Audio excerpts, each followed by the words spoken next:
Every decade has its dessert trends. In the 2000s, it was cupcakes and frozen yogurt. Then in the 2010s, it was unicorn drinks, monster milkshakes, edible dough, and donuts. Now in the 2020s, it's massive, thick-topped, 800-calorie cookies that come in extravagant flavors and have twice as much sugar as a can of Coke. It's impossible to not see the thousands gorging themselves on these cookies in their car every week for millions across social media.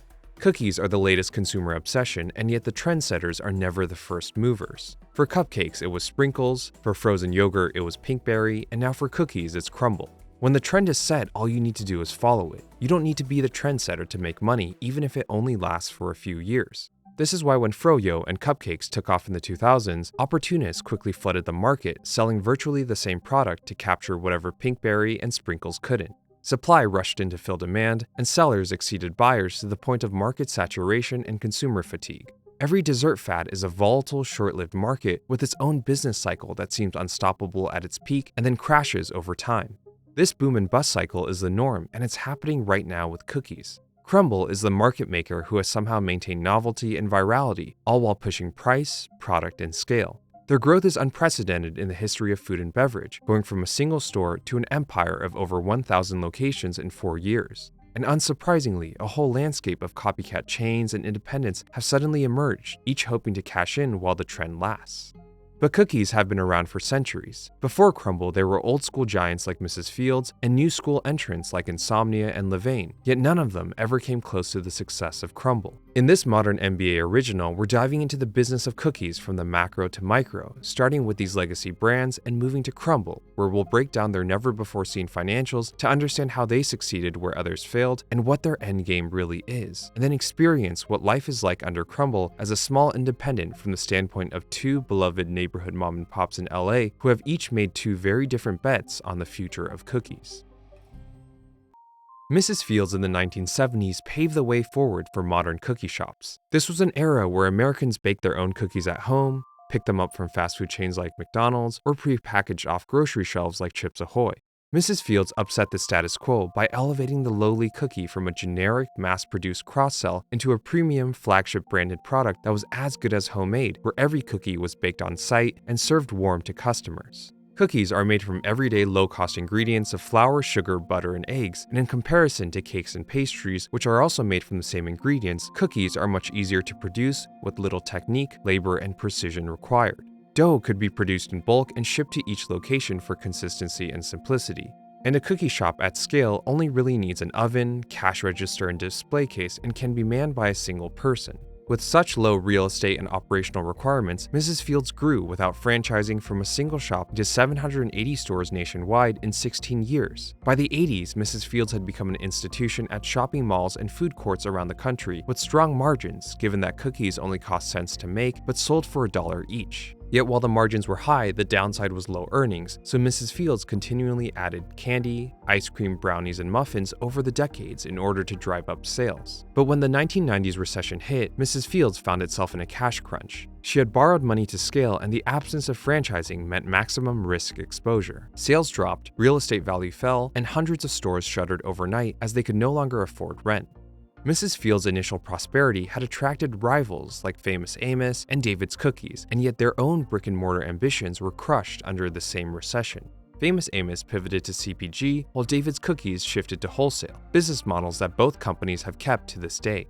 Saddled with debt, Mrs. Fields gave up control of her company, and its new private equity owners demanded lower costs and greater profits. They envisioned a broader multi-category franchise empire, and by 2001 bought Pretzel Time, Hot Sam's, and TCBY under the belief that pretzels and froyo could hedge against cookies. Yet all of these brands had the same problem as Mrs. Fields. They were all walk-in businesses with no standalone appeal and could only survive in high-traffic areas. Under franchising, earnings shrank but profits quadrupled as Mrs. Fields moved away from serving the public and more towards selling dough and collecting royalties from franchisees. But as the shopping mall went belly up in the Great Recession, the business tanked once again. By 2010, the company had sold off its pretzel chains to refocus on cookies, but the damage was done. The average Mrs. Fields grosses less today than it did 20 years ago. This is why if you come across a Mrs. Fields store today, you'll usually find it manned by a single person who in most cases is the franchisee. While an annual gross revenue of $360,000 per store sounds respectable, the reality is different. After deducting royalties and dough costs, the owner is grossing roughly $200,000 before labor and rent. And after paying rent, there's nothing left for payroll. This means that the only way for the owner to take home a worthwhile salary is to work all the hours themselves. Mrs. Fields stores have been dropping like flies, and extinction seems inevitable. The company today is a zombie milking its remaining franchisees and its online gift business. Despite declining sales, the cash flow from the gift business is too sacred to give away, and Mrs. Fields maintains a 12% profit margin selling cookies in metal tins and gift baskets. These are the same margins that the company enjoyed decades ago, selling the same cookies one at a time at retail, which is a testament to how profitable selling cookies can be at their core. With such low barriers to entry, competition can come from anywhere. Insomnia was born out of a college dorm room in the 2000s. While Mrs. Fields made its name through product, Insomnia made its name through location. They've built their empire over the past 2 decades, following the same fundamental playbook of serving opportunistic walk-ins in high-traffic areas. But instead of serving shoppers at malls, they target students with the late-night munchies. There's no family recipes, special ingredients, or even proprietary dough, as Insomnia cookies are indistinguishable from those sold at any run-of-the-mill supermarket. Their bet has been that convenience is the greatest premium and quality is lost on the typical 20-year-old. The average store grosses about $700,000 to $800,000 a year, but this feels more like a ceiling rather than a floor. Expansion has been slow as Insomnia is more of a real estate play. There are only so many colleges in the country, and they've been careful not to open in places where they would be forced to compete on product. In response to Crumbl, Insomnia has broadened with limited time drops, brownies, ice cream, and now filled cookies to fortify its position as the fastest late-night option for desserts on campus or in transit. The challenge Mrs. Fields and Insomnia both ran into is the fact that gross earnings in this business are just not that high. You can only charge so much for a single cookie. The only way to make up for the small order sizes is through cross-selling a wide product mix or by inserting yourself into high-traffic areas in the hopes of capturing as much volume as possible.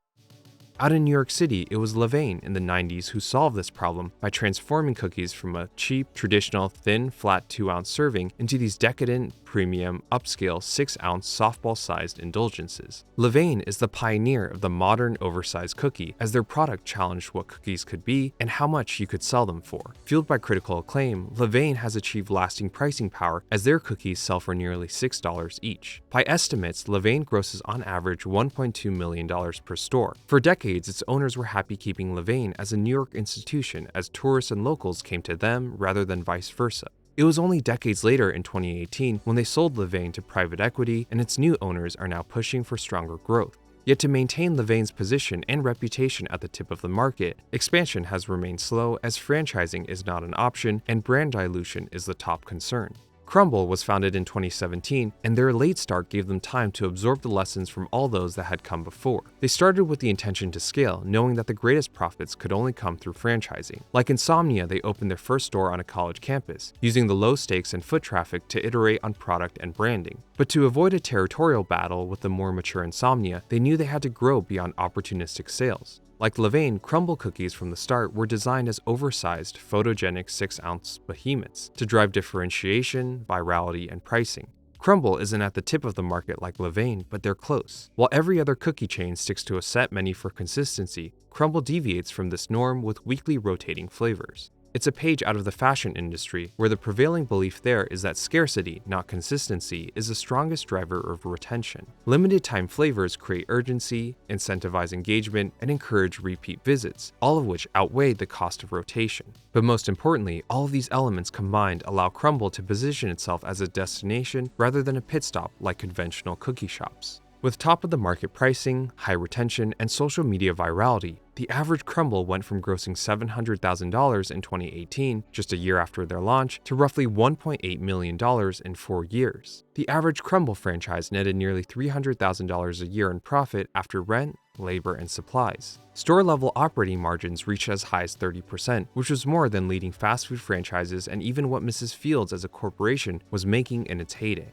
The success of these franchisees and the continual virality has inspired hundreds more to take the leap. Running a Crumbl was cheaper, easier, and more profitable than running a McDonald's. Crumbl exploded off this supply-side demand to over 900 stores by 2023. But when we dig into the numbers, we can see their real endgame. The non-refundable franchise fee that every operator must pay up front was raised from $25,000 to $50,000 in just 2 years, which is a fee on par with the world's biggest fast food chains. Royalties were also increased from 10% to 12% in 2 years, from 2019 to 2022. Beyond royalties, Crumbl Corporate makes money from kickbacks from its vendors. The cost savings from operating with economies of scale are not actually being passed on to the operators, but instead being pocketed as company profits. Crumbl Corporate gets a 2% administrative fee, 10% on chocolate chips, $4 off every ingredient packet, and 50 cents off every case of cereal purchased by franchisees. The company grosses $32 million a year off all these rebates, kickbacks, and ingredient sales combined, which it pockets under an affiliate LLC. Franchisees must also pay 3% on every transaction, even though the credit card processor only charges Crumbl 2.36%, meaning that Crumbl Corporate is once again pocketing this difference for itself. None of this is uncharted territory in the world of franchising, but to take such ruthless fees in 3 years suggests that even Crumbl's leaders don't know how long this boom will last. They're determined to milk every dollar, even if that means squeezing its own franchisees. Sales at the average Crumbl have dropped to $1.1 million in 2023. After paying for labor and supplies, the gross margin for the average Crumbl has plummeted from 60% in 2018 to 39% in 2023.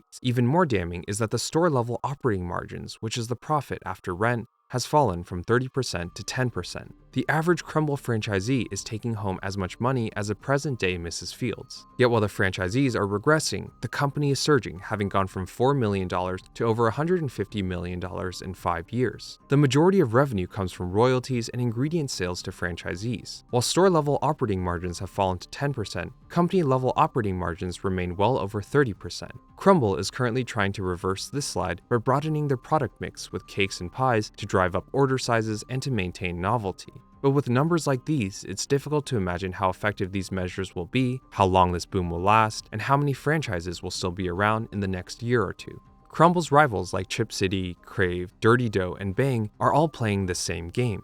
They don't just want royalties, they want franchisees buying their marked up dough and ingredients week after week. They're not really in the business of selling cookies, as all their franchise fees are priced in the same ballpark as Crumbl. But despite demanding comparable fees, they all have significantly fewer locations and weaker branding. Their revenue per store is all over the place as every chain is based in a different region. They all do weekly rotations, cross-sell anything they can fit into their space like ice cream, use drops to get people in the door, and push their mobile apps. And it's only a matter of when and not if, when these same companies will start turning the screws on their franchisees, just like what Crumbl is doing now at its peak. Out in Santa Monica is Cookie Good, LA's longest surviving neighborhood cookie shop. Los Angeles is significant as the birthplace of dessert trends. Pinkberry and Sprinkles both started in LA, and it was their success here that sparked the global froyo and cupcake boom. But the first movers typically aren't the trendsetters. And Cookie Good, in some ways, was Crumbl before Crumbl. Since 2008, they've been baking cookies in crazy flavors and rotating their menu. With over 300 flavors, from hot Cheetos to pancakes and bacon, there are few things left that Ross and his wife Melanie haven't tried to turn into a cookie. Nowadays there's cookies in all different kinds. You've got like the thin crispy ones like Tate's. You've got the big mammoth, like almost mini cakes like Crumbl. You've got the big scone-like things like Levain and all of the things that are now like Levain. Like for me, I didn't want that much of an investment. I have the palate of a 6-year-old. One of my favorite things about being an adult is that I can go to the market and buy Cap'n Crunch and no one will yell at me or tell me I can't. And I think that kind of spirit goes into the cookies. So when I think about what's fun and what do I want to eat as a cookie, a lot of times it's that. So it's like things that I loved as a kid. So whether it's cereal cookies or s'mores or ice creams. When we were doing it 2008, that's when I would be starting to play with flavors.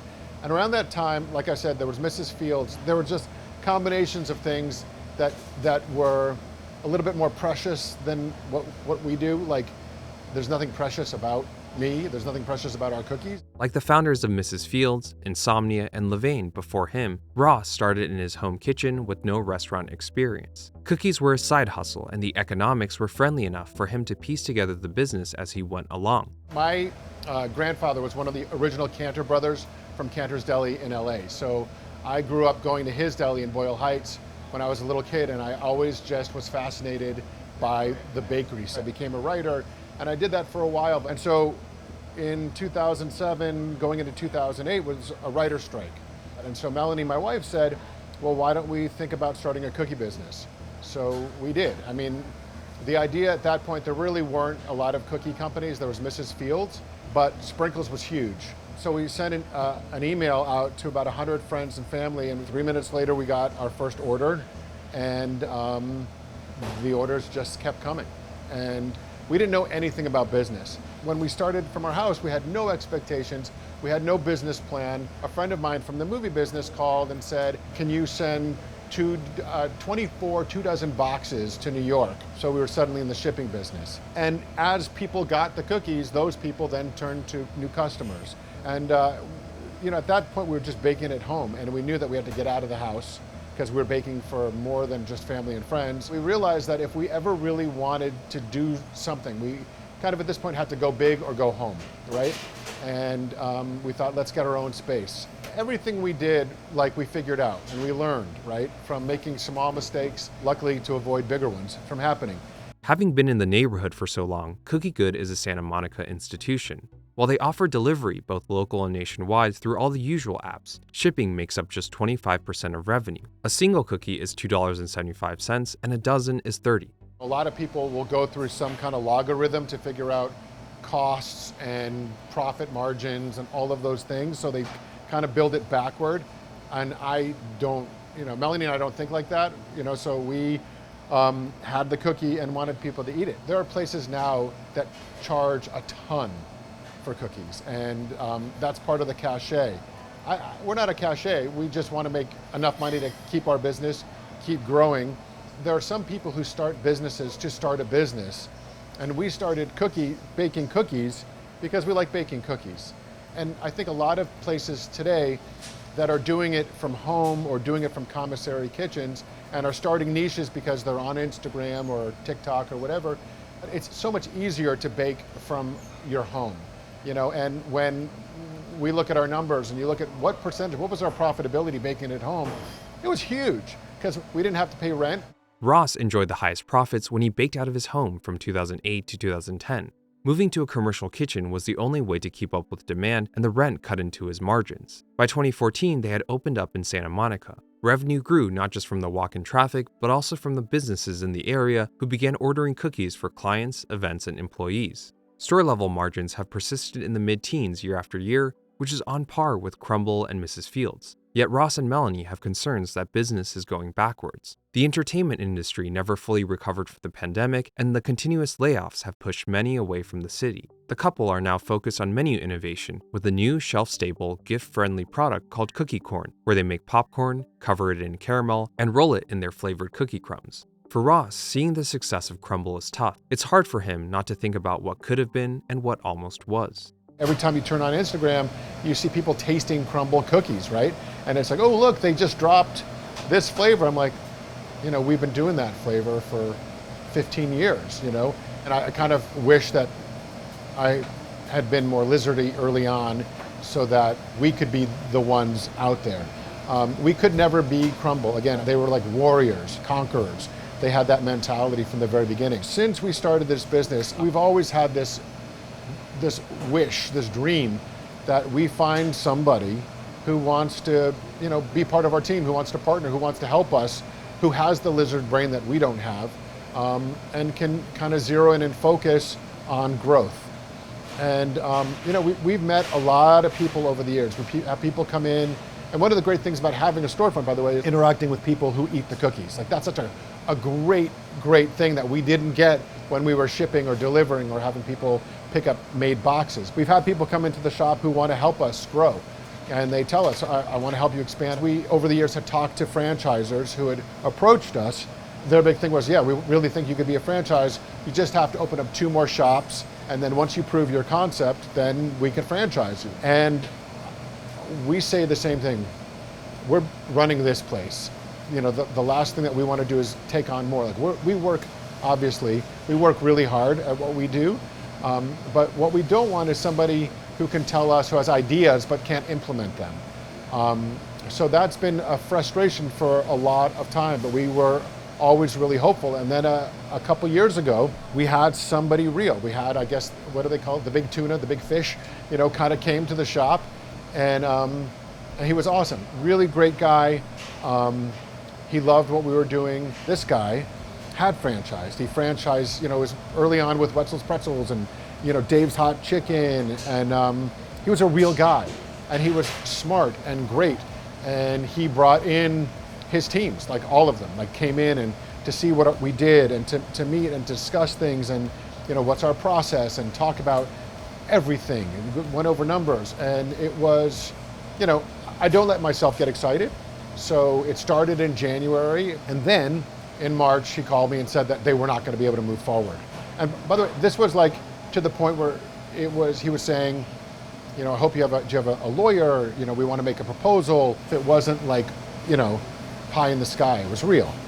But ultimately what he said was they couldn't move forward because they felt like with us in the dessert space and the kind of thing that we were doing, we might be able to open up 40 to 50 new units a year. And in that kind of, that level of franchise business, I think they're looking for hundreds. And so ultimately, unfortunately, we were too small. We're not those people.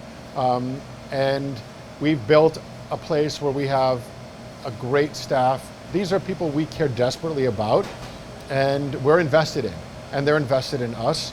We have to remind ourselves, I think, that we've come a long way since working out of our kitchen, but it is sometimes sad, to think, I think our stuff has, our people and our cookies have a lot more potential. On the other side of town are owners Ren and Caroline of Bake Some Noise, who refuse to follow trends. In an era of crazy flavors, weekly rotations, and massive cookies, Bake Some Noise only serves the classics. They don't have a physical shop and serve their cookies warm out of an old-school Volkswagen bus several nights a week on Sunset Boulevard. A single cookie is $4 and a dozen is $36. Being in LA, I felt like everyone was going in that route, right? Whatever's trending at the moment, that's what they were adjusting their menu to. They went left, we went right. We wanted to stick with what we knew. We wanted to do only the classics. It was never a cash grab or it was never trying to do something to do something, right? It was more like we knew what we like, we know what we enjoy. I think these people will enjoy it too. We're not bakers by trade. We enjoy eating cookies, but we know nothing about baking. We know that it's a science. So in the beginning, like Ren said, we Googled a recipe, which we then modified with our own R&D over the next, I want to say maybe 2 years. We were testing on and off. Yeah, on and off. On and off with friends and family. I would bring some to work, to family parties. We would get feedback. Like Ross, it was a crisis that triggered their leap into the cookie business. But unlike Cookie Good, who built their business through old-school word of mouth in the era before social media, Ren and Caroline built Bake Some Noise through new school e-commerce, pop culture, and virality. It was the summer of 2019. She was in post-production and I was working in apparel. And we were working in New York. And it was really there that we realized that they have cookie-specific shops that they, at the time, LA didn't have. And so that's when we were like, okay, when we get back to LA, we're gonna experiment a little bit, we're gonna figure this out, and then the pandemic hits. And we were like, what do we do now? And that's when we're like, let's go back to this cookie thing. Let's figure this part out. Coming from like an apparel background, I was very familiar with how the drop system works, because we would do it with apparel. We implemented the same game plan with our cookies. We created a website on Instagram. We sent out the password to get into the website, and I guess we did a great job at hyping it up. But again, also it was, the pandemic where a lot of people were just at home, not knowing what they, can do and have money just sitting around. We literally blew it out of the water. Like, we sold so many cookies. I want to say, in like a minute or something, dude, right? We sold out. Yeah, it was a lot. It was a lot. It was over 600 something cookies that day in like 2 minutes. Whether your product is shit or not, you're gonna get the love and support from your family and friends. It's what happens after that that will really kind of define whether you have a business or not. And that's what we saw. What really drove that home was when it's like someone in Florida or someone in Hawaii or someone in New Jersey, where it's like we literally know no one there that is willing to spend their hard-earned money for like a product that they just saw on Instagram. So we're like, okay, I think we have something here. Just like with Cookie Good, the business took a life of its own and the couple quickly outgrew their home kitchen. Once again, the economics were so favorable that the couple could piece together the business and recipe along the way. We were getting orders for so much that we can no longer do this at home. So we get to the commercial kitchen, we don't know how to scale this thing up, and so each one can only make 12 cookies, which means this X amount of butter, X amount of sugar, X amount of eggs on each one. And what we learned really fast was like, this is not it. We need to figure out how to use this giant mixer. While virality and drops were how they found their initial footing, Ren and Caroline were smart enough to adapt and to channel that lightning in a bottle into a lasting business. We implemented a drop model because coming from an apparel background, that's the way that everything went, right? We went by seasons. It creates a demand for people. It creates a scarcity, right? It's like we only have X amount of time to be able to grab these cookies that these guys are making. Mind you, they don't even know that we're making this out of our home. And people are always looking for like, what's the next big thing, right? Especially for a company like us, it was never gonna last. The first time that we opened the website at 12 Pacific Standard Time and we got no orders, we were like, we thought there was something wrong with the website, right? With the world opening up and people eager to be out and go to physical places, I think that had already took a turn for us. We've moved on and we figured in our game plan was like, what we need to do is the ultimate goal was to get this product warm to our customers. That's how we would taste test it, and then it's like that's how we wanted to serve it. When it's packaged in a box, shipped to you in 2 days, it's not the same experience. The typical playbook for a cookie independent is to scale with demand. You start with your home oven, once you outgrow that, you rent a commercial kitchen, and then you save up to open your own brick and mortar. That was like the next move, right? It's textbook. We actually were looking in this area first, and what we were finding was the rent here was outrageous for a tiny 300 square foot space. A window. Yeah. It was like $7,000 a month. That's not including like the build out and everything else that you have to do. So, financially, we didn't think that it made sense for us. It doesn't take a rocket scientist to figure out that it's like, in order for me to just clear my rents alone with insurance and utilities and labor, how many cookies do I really need to sell? I think we did the math and we were like, we need to clear just so that we can break even. I think we need to do like $15,000 a month in cookie sales.